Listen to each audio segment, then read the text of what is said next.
E aí galera, hoje vamos falar sobre um tema que está revolucionando não só a tecnologia, mas principalmente a saúde. A evolução do ChatGPT 4 para o ChatGPT 5. E o que mudou de uma versão para outra? E por que esses avanços impactam tanto médicos, dentistas e pacientes? Fica até o final desse vídeo que eu vou te trazer muitas informações sobre essa evolução do GPT-4 para o GPT-5. Melhoras significativas em toda a área da saúde foram anunciadas com essa nova versão. E na minha opinião isso é fantástico, porque agora o ChatGPT 5 consegue interpretar exames médicos com mais precisão, sugerir diagnósticos diferenciais com base em diretrizes mais atualizadas, auxiliar na criação de protocolos personalizados de tratamento e ainda oferecer suporte no acompanhamento de pacientes com doenças crônicas, mas sempre baseado em evidências atualizadas. E o próprio Sam Altman descreveu o modelo como um salto significativo, tendo como principais novidades as funcionalidades de acesso universal, que diferente de modelos anteriores foi lançado para todos os usuários, não apenas para os assinantes do Plano Plus. Ainda é considerado mais inteligente, rápido e com melhor raciocínio, sendo mais útil para tarefas complexas como a geração de código, redação de relatórios e análise de dados. E a OpenAI afirma que o GPT-5 tem menos tendência a alucinar, ou seja, inventar informações incorretas. O novo modelo é capaz de pensar em etapas para a gente resolver problemas complexos, uma funcionalidade ainda inédita, que não existia em versão anterior e sem custo. Também um sistema adaptativo, um router em tempo real que gerencia o uso de diferentes modelos, escolhendo automaticamente entre os modelos mais rápido para tarefas mais rotineiras e mais pensantes para raciocínios complexos. Além disso, o GPT-5 trouxe parcerias e já está integrado em produtos da Microsoft, como o Copilot, e também está disponível para desenvolvedores através da API da OpenAI. Para a gente entender um pouquinho sobre essa evolução, o GPT-4 já foi um grande salto. Ele conseguia dialogar de forma natural, interpretar imagens iniciais e apoiar em algumas tarefas clínicas. Mas ele tinha limitações, que era uma alta taxa de erro em casos médicos complexos, que eram as chamadas alucinações, dificuldade de integrar múltiplas informações clínicas como histórico, mais sintomas, mais exames, explicações por vezes confusas para pacientes que são leigos e interpretação limitada de documentos biomédicos e imagens médicas. E o que o GPT-5 trouxe de novo? Trouxe uma precisão clínica muito maior. O ponto aqui é a diferença de desempenho entre o GPT-4 e o 5, em situações clínicas difíceis medidas pelo Healthbench. E o que é o Healthbench? É um benchmark, que é como uma marca de referência ou uma meta a ser batida criada pelo OpenAI como se fosse uma prova prática para a inteligência artificial em saúde. Ele contém mais de 5.000 diálogos, simulando consultas reais, avaliados por mais de 250 médicos de quase 60 países. Ele mede se o modelo consegue responder de forma correta, clara, segura e útil em contextos médicos. E sobre os resultados, o GPT-4 ele apresentava cerca de 6,5% de erro em casos médicos difíceis. E no GPT-5 houve uma redução para apenas 1,6% de erros. Isso representa uma redução de 75% nas falhas, ou seja, o GPT-5 alucina muito menos. E o que significa na prática? Com menos erros clínicos, o GPT-5 é mais confiável para apoiar profissionais na triagem de sintomas, explicar resultados de exames de forma correta, orientar pacientes sobre condutas seguras, evitar informações enganosas que poderiam gerar algum risco. Além disso, a gente tem um raciocínio multimodal avançado. E o que é esse raciocínio multimodal? É a capacidade de um modelo de IA entender e integrar diferentes tipos de dados ao mesmo tempo, como texto e imagem. No caso da saúde, isso é fundamental, porque médicos e dentistas não trabalham só com palavras. Eles analisam exames de imagem, que seria radiografias, tomografias, ressonâncias, e precisam conectar essas imagens todas com os relatos clínicos e os históricos dos nossos pacientes. Tivemos também resultados melhores em radiologia e oncologia. Por exemplo, tórax e mediastino, o GPT-4 acertava em torno de 60% e o GPT-5 passou para os 80%. Em pulmões, o GPT-4 ele tinha um acerto de 65% e o GPT-5 foi para 78,6%. No cérebro, o GPT-4 trazia 70% de acertos e o GPT-5 81,4%. Isso mostra um avanço de até 20 pontos percentuais na interpretação desses exames. E o que significa isso na prática? O GPT-5 consegue ler imagens médicas e relatórios de textos juntos, conectando achados visuais com descrições clínicas. E dando um exemplo, em uma radiografia de tórax, a gente pode associar um nódulo descrito no texto com uma área de imagem. Um exame de ressonância do cérebro pode ajudar a interpretar alterações anatômicas e funcionais.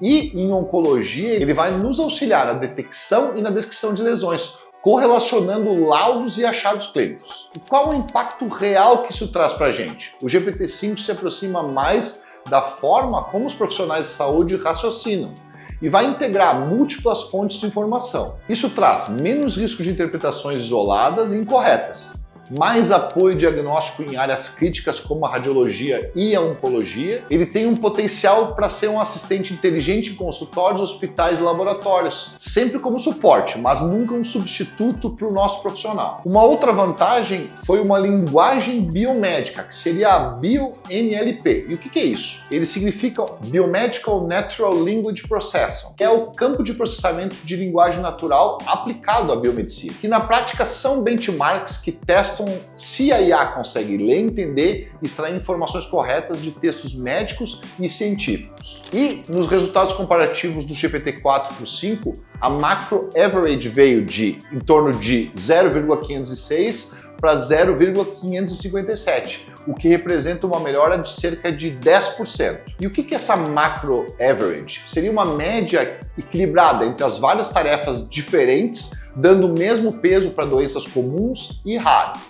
Assim, mede-se o modelo ele é consistente em todos os cenários, não só nos mais frequentes. E o que a IA fez efetivamente nesses testes? Houve um reconhecimento das entidades médicas para identificar termos como nomes de doenças, medicamentos, genes e exames. Também extrações de relações clínicas, como exemplo, entender que o medicamento X trata uma doença Y ou um gene Z que está associado a uma condição W. Além disso, perguntas e respostas biomédicas, onde respondendo com base em artigos científicos e diretrizes clínicas. Também uma classificação de documentos médicos para diferenciar se esse nosso texto fala sobre diagnóstico, tratamento ou prognóstico. E qual foi o impacto prático de melhoria no nosso dia a dia? Nos artigos científicos, o GPT-5 lê e resume com mais fidelidade, que é útil para médicos, dentistas e para pesquisadores. Em protocolos clínicos, ele identifica melhor a recomendação oficial da OMS, dos ministérios e de guidelines que são publicadas em várias revistas. Além disso, em prontuários eletrônicos, onde a gente consegue organizar dados médicos de pacientes de forma mais precisa. Na pesquisa biomédica, acelera a análise de grandes volumes de literatura científica, sem perder detalhes críticos. É muito difícil a gente conseguir avaliar uma série de estudos e trazer resultados.